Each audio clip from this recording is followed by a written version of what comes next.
बतूल रदी अल्लाह तआला अन्हुमा के शहजादे हैं। इमाम हुसैन 5 शाबान 4 हिजरी को मदीना मुनव्वरा में पैदा हुए। प्यारे आका अलैहिस्सलाम ने आपका नाम हुसैन और शब्बीर रखा।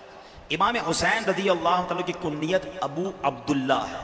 लक़ब सिबते रसूल यानी रसूल पाक अलैहिस्सलाम के नवासे और रैहानतुर रसूल यानी रसूल पाक अलैहिस्सलाम के फूल है। प्यारे आका अलैहिस्सलाम की बारगाह में इमाम हुसैन की विलादत के वक्त ही आपको ये पता चल गया था, बल्कि पूरे मदीने में ये खबर मशहूर हो गई थी कि आप शहीद किए जाएंगे। जिब्रील अमीन ने बारगाह रिसालत में हाजिर होकर पहले ही खबर दे दी थी, बल्कि नबी पाक की बारगाह में करबला की मिट्टी भी पेश कर दी थी कि हुजूर इस जगह पर, इस यानी मट्टी वाली जगह पर आपकी शहादत होगी। और ऐसा ही हुआ।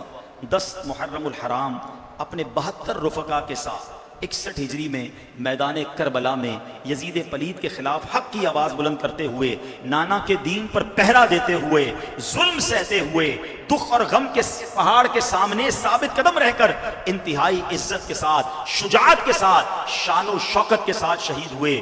और रहती दुनिया तक के लिए बातिल के खिलाफ खड़े होने, हक पर चलने, दीनदारी का, इज्जत से जीने का, इज्जत से मरने का, शुजाअत का, बहादुरी का, इस्तिकामत का और सब्र और रिजा का सबक दे गए। अल्लाह अकबर। अहदीस इतनी है आपके फजाइल में, हम बयान करते चले जाएं, बात ही पूरी नहीं होगी। नबी पाक अलैहिस्सलाम फरमाते हैं, एक जगह फरमाया, मन अहब्बहुमा फकत अहब्बनी, जिसने इन दोनों यानी इमाम हसन और हुसैन से मोहब्बत की उसने मुझसे मोहब्बत की। वमन अबगदहुमा फकत अबगदनी, जिन्होंने इन दोनों से दुश्मनी की वो ऐसा है, नबी पाक फरमाते जैसे उसने मुझसे दुश्मनी रखी। नबी पाक अलैहिस्सलाम एक जगह फरमाते हैं कि हुमा रैहानताया मिनद दुनिया, यानी हसन और हुसैन दुनिया में मेरे 2 फूल हैं। प्यारे आका लिटरली इन्हें फूलों की तरह सूंघा करते थे, इन्हें स्मेल किया करते थे। अल्लाह अकबर। ये कैसा प्यार था, ये कैसी मोहब्बत है। और सुभान अल्लाह, एक और खूबसूरत बात कि इमाम हसन जो थे ना, वो नबी पाक के सरे अनवर से सीना अकदस तक मुशाबे थे। चेहरा अनवर और सीने तक यूं समझिए तस्वीर मुस्तफ़ा है। इमाम हुसैन सीने से कदम मुबारक तक मुशाबे थे। जब नबी पाक दुनिया से तशरीफ ले गए ना, तो जब सहाबा को प्यारे आका की याद सताती थी तो सहाबा दोनों शहजादों को सामने लाते, अर्ज करते हुजूर दोनों आ जाएं। इन दोनों को देखते थे तो तस्वीर मुस्तफ़ा सामने आ जाती थी। अब आओ सैयदी आला हज़रत का एक शेर सुन लो। सैयदी आला हज़रत से और मोहब्बत भी बढ़ जाएगी, और कई बार सुना होगा तो शायद समझ नहीं आया होगा। पहले मैं शेर सुना देता हूँ, फिर उसका तर्जमा, फिर मजा आ जाएगा आपको। आला हज़रत कहते हैं, एक सीने तक मुशाबे, एक वहां से पांव तक, हुस्ने सिबतैन उनके जामों में है नीमा नूर का, साफ शक्ले पाक है दोनों के मिलने से आया, साफ शक्ले पाक है दोनों के मिलने से आया, खत्ते तो अम में लिखा है ये 2 वर्का नूर का। अभी जो खत्ते तो अम है ना, इसकी अलग अलग डेफिनेशन उलमा ने लिखी। एक बड़ी खूबसूरत इसकी शरह यूं बनती है कि आज के दौर में तो व्हाट्सएप है, टेलेक्स है, फोन है, उस जमाने में तो सब नहीं था। तो जब जंग होती थी ना, तो अगर अपने मुल्क में या सामने अपने लोगों को कोई पैगाम पहुंचाना होता था तो आधा खत लिखा जाता था, हैं, कोड डी कोड समझ लें, ताकि कोई पकड़ भी ले, घुड़सवार को तो समझ ना है कि क्या लिखा है, आधी बात है।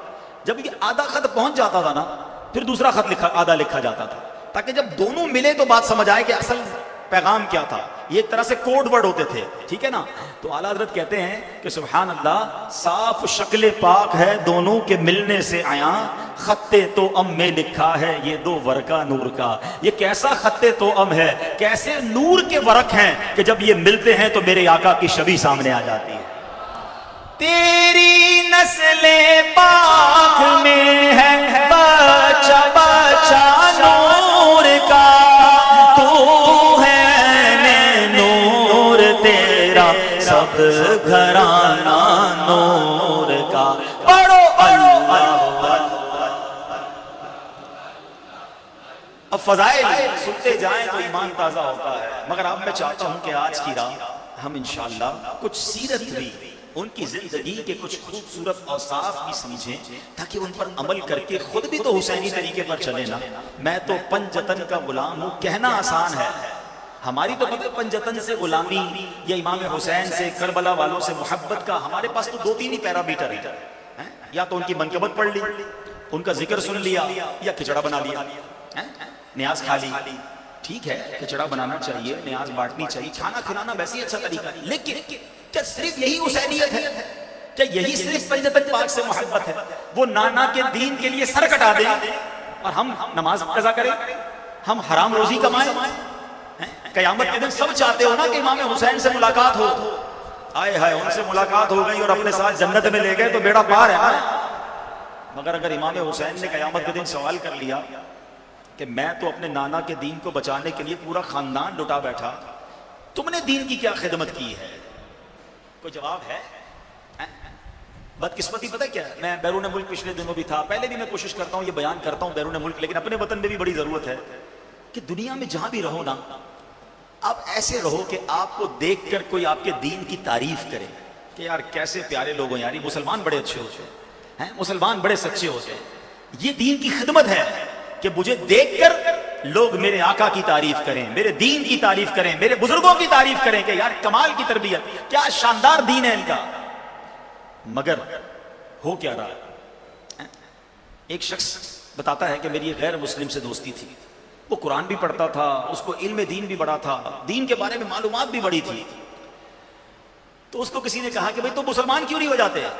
کہتا ہے میں جو کتابوں میں پڑھتا ہوں ایسا مجھے مسلمان نظر ہی نہیں آتا، میں کتابوں والا اسلام تو بہت اچھا ہے، حدیثوں والا، قرآن والا، میں جب لوگوں میں دیکھتا ہوں تو مجھے وہ دین نظر نہیں آتا۔ میں ان سب سے پوچھنا چاہتا ہوں جو یہاں ہیں، جو بیرون ملک میں ہیں، سب کے لیے ایک سوال ہے میرا، قیامت کے دن اگر امام حسین نے یہ کہہ دیا کہ میں نے تو دین کی سر بلندی کے لیے سر کٹایا، کم از کم تم ایسا تو نہ کرتے کہ تمہاری وجہ سے لوگ دین کو برا کہتے، کیا جواب دیں؟